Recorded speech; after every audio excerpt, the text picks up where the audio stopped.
하체 이식용 피부와 뼈 이식제, 그리고 실리콘 보형물 같은 주력 제품으로 사업을 벌이고 있는 바이오 업체 한스바이오메드가 기관의 지속적인 러브콜을 등에 업고 신고가를 경신하고 있습니다.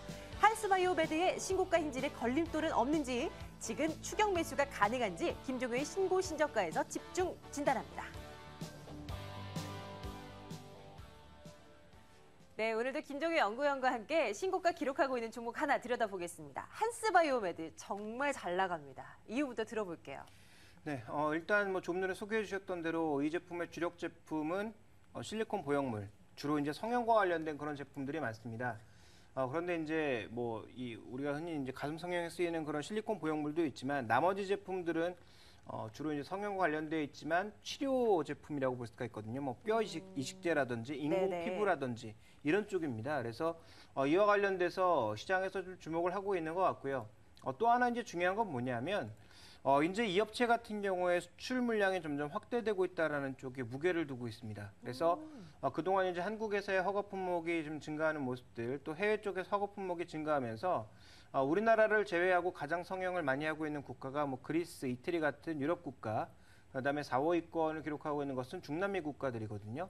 콜롬비아라든지 이쪽 국가라고 볼 수가 있겠는데, 이쪽 국가들, 특히 남미 국가들에서 새로운 이 허가 건수를 많이 얻으면서 이제 시장의 모멘텀이 되고 있고요. 최근에 나왔던 이슈는 캐나다에 또 관련된 뉴스가 있었기 때문에 네. 주요 국가들의 이제 수출 물량이 점점 확대될 것이라는 기대감이 나타나고 있는 것이고, 또 하나의 기대감은 이렇게 향후 수출 물량이 늘어날 것을 예상하면서 지금 현재 생산 물량의 한 2배 정도를 생산할 수 있는 생산 설비에 추가적인 투자가 이루어지고 있다는 점. 그래서 이런 부분 때문에 최근에 주가는 굉장히 강한 모습을 보였다. 그래서 과거의 매출이나 이런 것보다는 현재 미래 가능성을 보고 대부분 바이오 종목이 그렇지만 네네. 움직이고 있는 것이다. 이렇게 볼 수가 있습니다. 밸류에이션 한번 들여다볼게요. 지금 수준은 어느 정도입니까? 밸류에이션은 뭐 지난 그 자료로 측정하기 불가능하고요. 현재 올해 실적도 개선은 굉장히 빠른 속도로 되겠지만 실제로 작년 매출이 그렇게 큰 편이 아니기 때문에 네네. 증가하는 속도에 비해서 또 지금 시가총액은 그렇게 낮지 않은 수준이다. 그래서 실적 기준으로 봤을 때 이 종목의 적정한 밸류에이션을 평가하는 것은 불가능하다라고 봐야 될 것 같고요.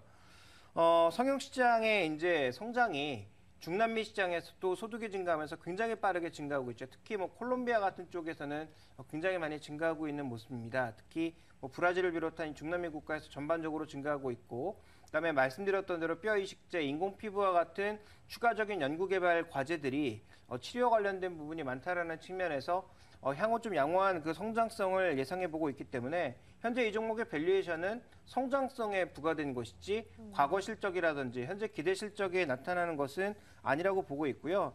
자, 이 종목의 전반적인 흐름에서 가장 중요한 것은 과거 메디톡스와 굉장히 비슷하게 움직이고 있다는 겁니다. 네네. 메디톡스도 다 아시겠지만 보톡스와 관련돼서 시장의 기대감이 컸었죠. 근데 이 종목도 중남미 쪽에 수출의 교두보를 마련하면서 중남미를 기점으로 이제 북미 쪽으로 나아가는 그런 모습을 보이면서 주가가 현재 PER 40배 정도의 수준에서 또 견조하게 버티고 있는 상황이거든요. 한스바이오메드도 마찬가지라는 거죠. 기존에 이제 한국에서 중남미 쪽을 뚫고 나서 중남미 쪽에서 북미 쪽으로 치고 올라가는 그 그림이 메드톡스와 거의 비슷하게 나타나고 있는 현상이고요. 올해 예상 실적을 뭐 추정한 이 기관이 없기 때문에 정확하게 알 수 없지만 뭐 회사에서 추정하고 있는 정도로 좀 생각해 본다면 지금 현재 PR은 뭐 40배 정도 수준에서 거래되고 있는 것이 아닌가 이렇게 보여집니다. 투자자들 입장에서는 과연 어떤 전략을 써야 될까요? 주가가 이렇게 많이 오르다 보니까 개인 투자자들도 관심을 참 많이 갖고요. 그리고 기관 쪽에서도 서로 물량을 달라라는 뭐 얘기들이 좀 오가고 있는 모양이더라고요. 지금 상황에서 전략을 어떻게 짜야 됩니까? 지금 현재 시가총액 한 1,700억 정도 됐거든요.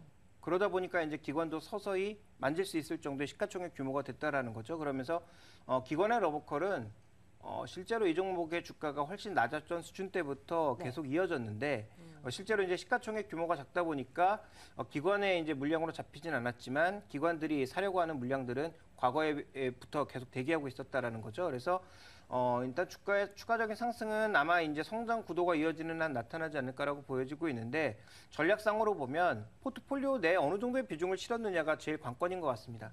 제 생각에는 10% 이상의 비중을 실는 것은 좀 무리라고 판단하고 있고요.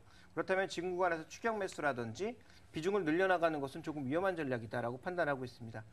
포트폴리오 내에서 한 10% 정도만 가져가 보겠다라고 생각하신다면 뭐 지금 사는 것도 무리는 없다라고 판단하고 있는데 다만 이제 지금 산다면 손절 가격을 명확하게 정해놓고 가시는 게 좋을 것 같고요.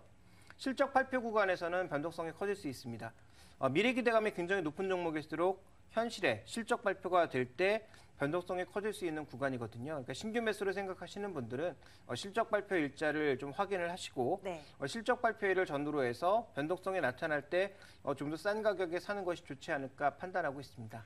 한스 바이오메드 점검해봤습니다. 비중 전략을 잘 짜고 가격 전략을 확실하게 짜놓는다면 오케이. 하지만 이 경고등이 켜졌다는 거, 이거 하나만큼은 명심하고 투자에 임해야 되겠습니다. 오늘은 한스 바이오메드 점검했습니다. 김종의 신고신작가였습니다. 김종의 연구원과 함께했습니다. 고맙습니다.